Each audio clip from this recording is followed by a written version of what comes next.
আসসালামু আলাইকুম।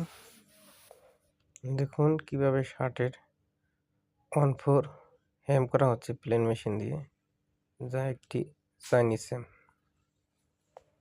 এই হেম করা এত সহজ নয়। চাইনিজ হেমের অনেকটুকু শেপ থাকে, যে শেপ ঘুরিয়ে ঘুরিয়ে হেমটা করতে হয়।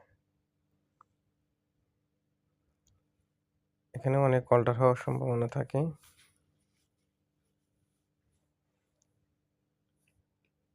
কিন্তু অপারেটর যেভাবে কাজ করছে মোটামুটি ভালো কাজ করছে। অল্টার কম হচ্ছে।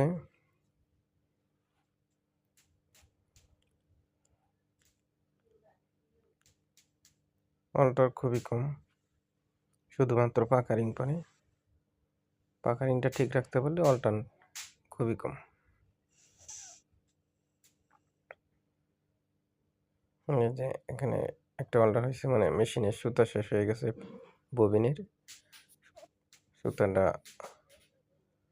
ববিন আবার পুনরায় লাগিয়ে আবার সুতা গড়ানো হচ্ছে। সেলাই করে কাজটি সম্পূর্ণ করতে হচ্ছে। সেলাই প্রায় শেষের দিকে।